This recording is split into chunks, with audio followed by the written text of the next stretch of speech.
Nipple line है इसके just ऊपर रखना है, बिल्कुल हाथ स्ट्रेट रखना है, सारा प्रेशर आपके शोल्डर जॉइंट पर आएगा और कम से कम 30 बार सांस देनी है। ये सीपीआर करना है और 2 बार सांस, 30:2 का रेशियो है। 1 2 3 4 5 6 7 8 9 10 11 12 13 14 15 16 17 18 19 20 21 22 23 20।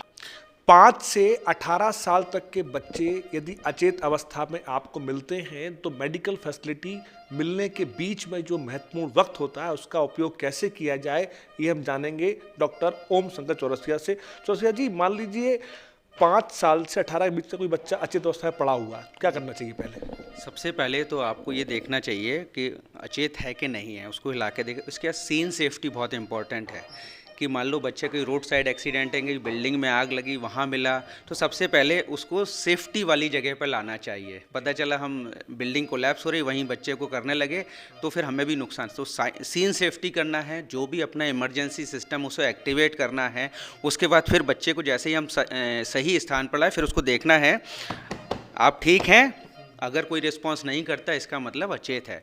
उसके बाद हमारे क्या करना है, इसकी पल्स देखनी है। पल्स कहाँ देखनी है? आप 3 उंगलियां गर्दन के किनारे से बीच में लाएंगे तो एक आपको पल्सेटिंग उसकी पल्स है वो महसूस होगी। यदि वो पल्स महसूस नहीं हो रही है और जो बच्चा है वो अचेत है तो फिर आपको जब पल्स महसूस नहीं होती तो फिर उसका हमारे को कार्डियोपल्मोनरी रिसक्सटेशन करना है। इसको कैसे करना? आप दोनों हाथ लेना है, हथेली को जो उसकी निप्पल लाइन है इसके जस्ट ऊपर रखना है, बिल्कुल हाथ स्ट्रेट रखना है, सारा प्रेशर आपके शोल्डर जॉइंट पर आएगा और कम से कम 30 बार सांस देनी है।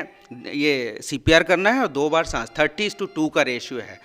1 2 3 4 5 6 7 8 9 10 11 12 13 14 15 16 17 18 19 20 21 22 23 24 25 26 27 28 29 30। उसके बाद 2 बार सांस देनी है। सांस या तो आपके पास ये सेल्फ इन्फ्लेटिंग बैग है, आप इससे 2 बार दे सकते हैं, लेकिन जनरली जो 80% ऐसे वाक्यांश होते हैं वो घरों में होते हैं, होटल्स में होते हैं, सड़क पर होते हैं, तो उसमें आप क्या करेंगे, नाक उसकी बंद करके या तो डायरेक्ट दे दें, डायरेक्ट आप नहीं दे पा रहे हैं तो एक रूमाल या गॉज रख के 2 बार उसको 2 बार सांस देंगे, फिर अपना सीपीआर शुरू कर देंगे। ये जब तक करते रहेंगे, फिर उसकी एक बार सीपीआर करके 2 मिनट तक ये करेंगे। उसके 2 मिनट के बाद फिर आप उसकी पल्स देखेंगे। यदि पल्स आने लगी है तो सीपीआर बंद कर सकते हैं, पल्स नहीं आ रही तो सीपीआर कंटिन्यू रखेंगे। ठीक है ना?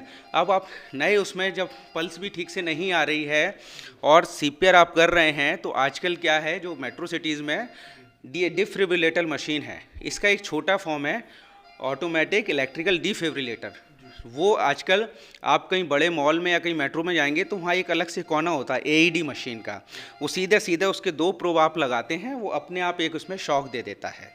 तो ऐसे आप ज़िंदगी में कभी ना कभी सीपीआर करके हो सकता है किसी न किसी की जान बचाने में सहायक हो जाएं। तो ये थी सीपीआर जो कि हर व्यक्ति को आनी चाहिए। इसके माध्यम से आप एक बच्चे की जान को बचा सकते हैं।